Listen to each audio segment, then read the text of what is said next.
I wasn't just cut from the guest list, I was cut from their lives after funding their dream wedding. My name is Elena, and if you'd asked me a year ago who I trusted the most in the world, I would have said Riley without hesitation. She wasn't just a friend. She was family. We'd been inseparable since middle school, late-night phone calls, teenage heartbreaks, college admissions, first jobs, breakups, makeups, all of it we faced together. She was the kind of friend who knew my coffee order, my biggest fears, and the exact playlist I listened to when I was heartbroken. I used to joke that we'd probably grow old together, sitting in rocking chairs, gossiping about everyone else's drama. So, when Riley got engaged to Trevor, I was genuinely excited. I cried when she told me. I helped her plan the engagement party. I even helped him choose the ring. That's how close we were. But when she started talking about her wedding, this huge, fairy tale-style destination ceremony in Italy, I noticed something change.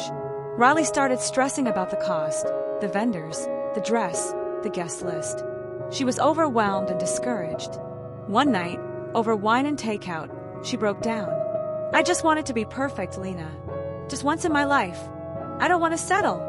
I remember that night so vividly. She looked at me with tears in her eyes and said, "If I don't get the wedding I've dreamed of, what's the point of any of this?" And in that moment, without thinking twice, I said the words I would later regret. "I'll help you. Whatever you need. I've been saving for years. You deserve this." I didn't offer a little. I offered $65,000. It was most of my savings, money I had put away for a down payment on a house. But Riley meant more than any house to me. She was my sister in every way that mattered. She was stunned, grateful. She called me her wedding angel. She posted about me online, thanking her, ride or die, for making her dreams come true. I was added to every group chat. I went to vendor meetings, picked out the invitation designs, and even helped write her vows. And of course, I was one of her bridesmaids, front row, center stage. She let me choose my dress, a soft blush pink with delicate beadwork. She said she wanted me to look like royalty. For months, it felt magical, like I was part of building something truly special. I thought we were bonding even more deeply through the process. Then, 2 weeks before the wedding, I got a text message. Not a call, not a voice note, not even a proper paragraph. Just a text. "Hey babe, just a change of plans. Super intimate ceremony now. We'll do a reception later. Hope you understand. Love you." 2 heart sparkles. At first, I stared at it in disbelief. I thought it was a joke. I called her, straight to voicemail. I texted her, "Hey, what's going on?" No reply. I called Trevor. He didn't pick up either. I waited. A day passed, then 2. Nothing. Then I opened Instagram. And there it was. Riley had posted a boomerang of herself at a wine tasting in Italy with the caption, "Surround yourself with people who really matter. Hashtag bride tribe. Hashtag no drama, just love. Hashtag Italy dreams." I scrolled. There were pictures of all the bridesmaids, except me. Photos of the rehearsal dinner, the private estate, the welcome party. They hadn't downsized the wedding. They just cut me out. And not only did they cut me out, they kept my $65,000. No explanation. No apology. Just gone. I can't explain the pain I felt in that moment. It wasn't just the betrayal. It was the gaslighting. The silence. Like I never mattered. Like I was just a wallet with legs. It felt like a breakup. Worse even. Because romantic relationships, you expect might end. But a best friend, someone you trusted with your secrets, your tears, your hard-earned money, that kind of betrayal leaves a mark. For days, I didn't know what to do. Should I call her parents? Should I go public? Friends told me to move on. But I couldn't. Not yet. Because the woman I loved like a sister didn't just ghost me. She used me. And deep down, I knew this wasn't over. At first, I didn't panic. I told myself, maybe it was a misunderstanding. Maybe the wedding venue changed. Maybe there were restrictions. Maybe Riley was overwhelmed, and she'd explain everything once she caught her breath. But deep down, I knew something was off. I called her, straight to voicemail, texted her again. No response. I messaged Trevor, her fiancé, who once called me his second favorite girl. He read my message and didn't even reply, just left me on read. That was the moment my stomach sank. I opened Instagram, hoping for answers. And there it was, a perfectly filtered photo of Riley and Trevor standing on a balcony, wine glasses in hand, the Tuscan sun glowing behind them. Surround yourself with those who truly matter. Can't wait to marry my soulmate in the most magical place on earth. Ring Italy hashtag no drama just love. I reread the caption at least 3 times. Those who truly matter. Was that a jab? At me? I scrolled through the comments. And that's when the real slap in the face hit me. People I knew Riley said didn't make the guest list were all commenting. Can't wait to celebrate with you guys. So honored to be part of this day, 2 hearts. That dress. That villa. You're glowing. Wait, what? Riley told me over and over again that they had to trim the list. That it's just immediate family and super close friends. She even said they couldn't invite her own cousins because of budget. But there they were. Not just commenting, they were tagged in photos at the rehearsal dinner. Group selfies, wine tastings, matching robes, custom gift boxes, even a post of them popping champagne in bridesmaid robes. One of them was even wearing the exact same dress Riley and I picked out together for me. The one she said was reserved for Elena only. That's when the truth finally landed like a punch in the gut. It wasn't a small wedding. It wasn't an intimate ceremony. It was a luxury event, and I paid for most of it. Private villa, imported flowers, a Michelin-starred chef, live musicians, fireworks over the vineyard, and my $65,000 was written all over it. I felt physically sick, like I might actually throw up. This wasn't just about being uninvited. This was betrayal on a level I couldn't have imagined. Riley didn't just unfriend me. She used me, erased me, and replaced me. I sat on my bed staring at my phone. My heartbeat was loud. My mind was racing. I wanted to scream. I wanted to cry. I wanted to go back in time and shake the version of me who thought helping a friend meant sacrificing my future.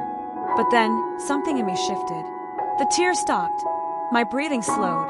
And I thought, no, this is not how my story ends. She took my money. She erased me from her memories. She thought I'd just sit back quietly and let her smile for the cameras while I suffered in silence. But she forgot one thing. I don't go down quietly. So I did what any smart, heartbroken, and very angry woman would do. I booked a flight to Italy. I didn't tell anyone. Not my parents. Not our mutual friends. Not even my therapist. I packed a single suitcase, booked a last-minute flight with a layover in Frankfurt, and landed in Florence 2 days before the wedding. I had no plan at first. I didn't even know if I'd go through with it. But something in me needed to be there, to see it with my own eyes, to feel the closure, or maybe deliver it myself. Their wedding itinerary wasn't hard to track down. Riley had tagged the exact villa on social media. The one she claimed was too private to share with anyone else. I booked a small hotel just 15 minutes away. The first evening, I took a taxi and walked toward the property, careful not to get too close. I stood behind a tall line of olive trees, watching them laugh and toast under strings of golden lights. Riley wore a glittering gown and held hands with Trevor like nothing in the world could touch them. It was beautiful, painfully beautiful, and absolutely fake. Because behind every sparkle, every champagne bottle, every forced smile was my sacrifice, my savings, my name. And not once did they mention me. I watched for nearly 2 hours. I memorized the faces of the bridesmaids, the guests, the DJ, the photographer. I listened to the speeches from afar. I heard one guest say, "Can you believe they paid for this themselves?" I smiled in the shadows. No, sweetie, they didn't. And as I turned to walk back to the road, I knew what I had to do next. This wouldn't end with me crying behind a screen. This would end with me front and center at the wedding I paid for. And trust me, they would never forget it. I arrived in Italy 2 days before the wedding. It felt surreal stepping off that plane in Florence, the warm Tuscan air brushing across my face as if nothing in the world was wrong. As if I wasn't there to witness the biggest betrayal of my life play out in real time. My suitcase rolled behind me as I walked through the terminal, but my heart felt heavier than anything I was carrying. I wasn't there for a vacation. I wasn't there to make peace. I was there for the truth. Thanks to Riley's perfectly curated Instagram stories, I didn't need a map. I knew exactly where she and Trevor were staying, a private estate in Tuscany, nestled among hills lined with cypress trees and golden fields. It was one of those places you see in movies, the kind of setting that screams money, love, and picture-perfect romance. Only this wasn't a movie. This was my real life, and I was the one funding the fantasy. I didn't tell anyone I was coming. Not my friends, not my family, not even the mutuals we shared. There was no dramatic announcement, no cryptic online post. I came in silence because I didn't need attention. I needed clarity. I checked into a small countryside inn, just 15 minutes from the estate. Rustic, quiet, peaceful, the opposite of what my mind was going through. I spent the first night barely sleeping, replaying every moment over the last few months in my head. Her tears when she said she couldn't afford her dream wedding. Her joy when I transferred the first payment. Her lies about the guest list. Her silence when she cut me out. The next evening was a rehearsal dinner. And like everything else, Riley posted it all online like she was starring in her own Netflix special. The location was no secret. The west garden of the villa, under strings of soft lights, long white tables decorated with candles and peonies, and waiters in black bow ties serving Italian wines older than our friendship. I decided it was time to see it for myself. I took a cab, had it drop me off before the long gravel road leading up to the villa, and walked the rest on foot, using the soft crunch of dirt under my boots to calm my nerves. The estate stood like something out of a dream. Stone walls, ivy crawling up the sides, the smell of fresh rosemary and lemon in the air. I stayed hidden behind a row of olive trees that lined the edge of the property. It gave me just enough cover to observe without being seen. The lights from the dinner flickered through the branches, and the sound of clinking glasses and laughter carried on the breeze. And then I saw them, Riley and Trevor, holding hands, smiling as they floated from guest to guest like royalty. She wore a silk white dress that flowed as she walked, not quite a wedding gown, but clearly meant to scream bride. Then I saw something that stopped my breath. One of the bridesmaids, Riley's cousin, if I wasn't mistaken, was wearing my dress. The one Riley and I picked out together. The one she swore was just for you, Elena. The one I had altered, tailored, steamed, and ready to wear because I was supposed to stand beside her. I stood there, frozen in place, watching people I once called family raise their glasses and toast with wine I likely paid for. I recognized the caterer. I helped choose the menu. I recognized the flower arrangements. I wired the deposit. Even the playlist in the background. Songs Riley and I danced to during late-night planning sessions. It was all mine. I should have cried right then and there. But I didn't. I smiled. Not because I was okay, but because I had a plan. You see, betrayal this big, it doesn't deserve silence. It doesn't deserve a text message or an angry email.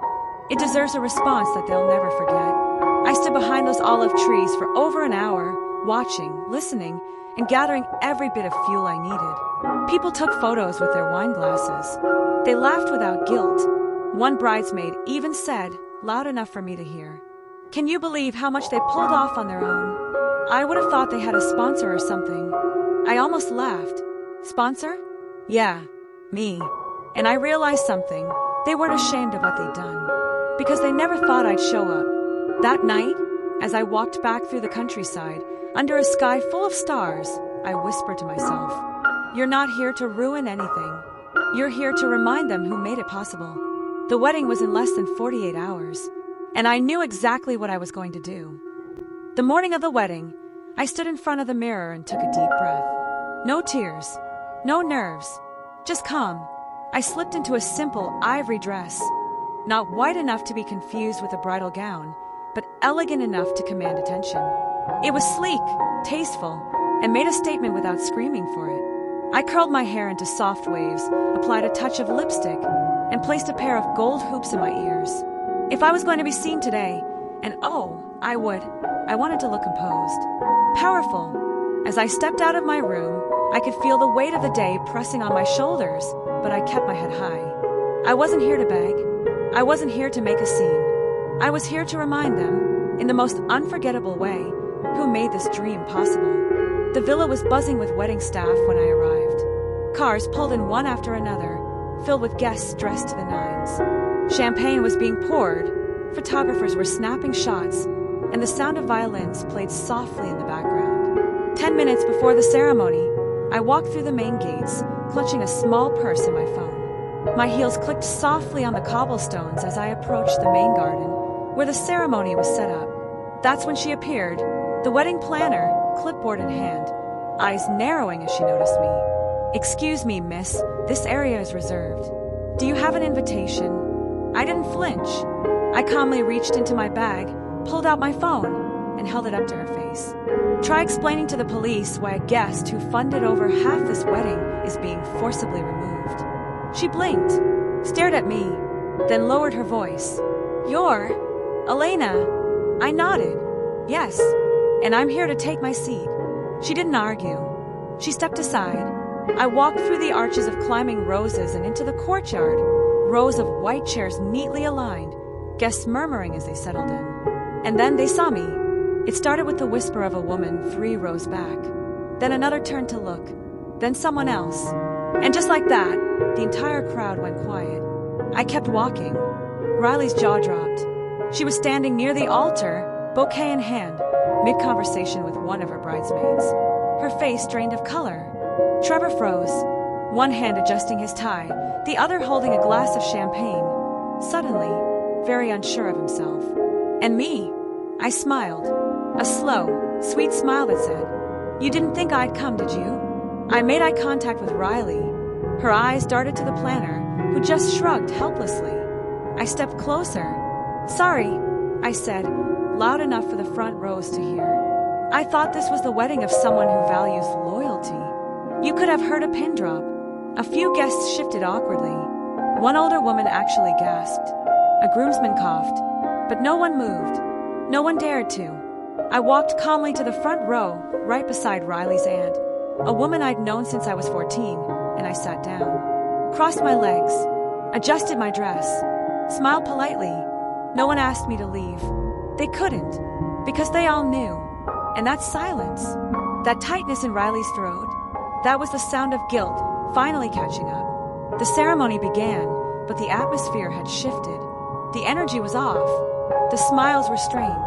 The violinist missed a note. Trevor tried to look composed, but he kept glancing in my direction, like I was some ghost from a past he couldn't bury.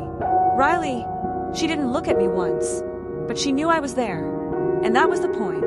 I stayed through the entire ceremony. I watched them exchange vows written on paper I probably paid for. I watched them place rings on each other's fingers beneath an arch I helped fund. I watched as the officiant declared them husband and wife. And when the crowd applauded, I clapped too, because this was justice. They got their perfect wedding, but not without remembering whose sacrifice built it.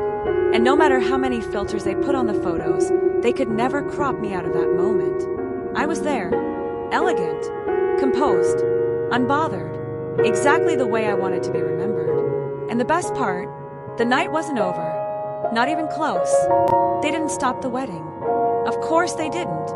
Too many people, too many cameras, too much at stake to cause a scene in front of their carefully curated guest list. They smiled through it like professionals, pretending nothing was wrong, pretending I didn't exist. But they weren't fooling anyone, especially not me, because the ceremony was just the beginning. The real unraveling, that happened at the reception. It was held in the same vineyard courtyard, now transformed into something straight out of a bridal magazine. Twinkling fairy lights draped above the tables, crystal glasses filled with Prosecco, an Italian quartet playing soft jazz near a candlelit fountain. Guests posed for photos, laughing and dancing, until I stepped in. I didn't cause a scene. I didn't scream or shout. I simply mingled. I walked slowly between the tables, smiling, greeting old acquaintances, people I hadn't seen in years. I sipped champagne, laughed politely, and made sure I was seen. It didn't take long for the whispers to start. People looked at me, puzzled. Is that Elena? I thought she wasn't coming. Didn't she back out? Why is she here? And then one of Trevor's cousins, a woman named Amy, who I vaguely remembered from their engagement party, approached me near the bar, eyes wide with curiosity and concern. She leaned in and whispered, "You're Elena, right? You paid for this. I'm so sorry. We thought you canceled. Riley said you didn't support the wedding. That you were jealous. I felt the heat rise in my chest. Not from anger, but from pure, burning validation. Jealous? Of what? A couple who took my money, erased me from their lives, and painted me as the villain? I looked at her, calm as ever, and smiled. That's not true. Want to see the receipts? I pulled out my phone, not dramatically, not with flair. Just casually, like showing a friend vacation photos, bank transfers, timestamps, screenshots of messages, voice notes from Riley crying over how she couldn't afford her dream without me. Amy's eyes widened. Her hand flew to her mouth. Oh my God, she lied to everyone. I didn't respond. I didn't have to, because Amy did what any honest person would do. She started talking. By the time dessert was being served, the truth had spread across the tables like spilled red wine on a white tablecloth. Guests started to leave. Not loudly, not in protest, just uncomfortably, quietly slipping out, their smiles fading, their congratulations turning to awkward nods. The DJ, noticing the change in energy, asked the planner if he should wrap up early. The planner didn't argue. I stood under a hanging lantern, watching it all unfold like the final act of a play I never auditioned for. Riley was crying. Not delicate, bright on her wedding day tears, but mascara running, shoulders shaking kind of sobs, hidden behind a floral arch that I probably paid for. Trevor was furious. I overheard him yelling at the planner about damage control and optics and how the hell did she get in? But no one asked me to leave, because now everyone knew the truth. I didn't crash the wedding. I sponsored it. 2 weeks later, I got a call from a lawyer representing Riley and Trevor. A bland, cold voice on the other end of the line. Our clients are prepared to return $40,000 of the $65,000 you contributed in the interest of resolving this amicably. I didn't even hesitate. No, I said. They can keep it. There was silence on the line. You're declining the refund? I took a deep breath, smiled, and said the words I had been waiting to say for months. Keep it. Consider it the price of revealing who you really are. He didn't respond right away. Maybe he didn't know how. Maybe he was shocked. But I didn't care. Because at that point, I didn't want my money back anymore. What I wanted was the truth, and I got it. I wanted everyone to see who Riley and Trevor really were when the filters faded and the fairy tale cracked. And now, they couldn't hide it. People unfollowed them. Their vendor tag posts mysteriously disappeared. Word got around. Friends started choosing sides, and most didn't choose theirs. Because even if they painted me as jealous or dramatic, no one could deny the facts. I gave generously. I loved selflessly. And I was betrayed in return. But I didn't scream. I didn't fight. I showed up. I stood tall. And I let the truth do the damage. And that's how I lost $65,000. But what I gained: self-respect, closure, power, and a story that Riley will never be able to delete, block, or bury. Because sometimes, the best revenge isn't money. It's reminding people that you were never the problem. They were.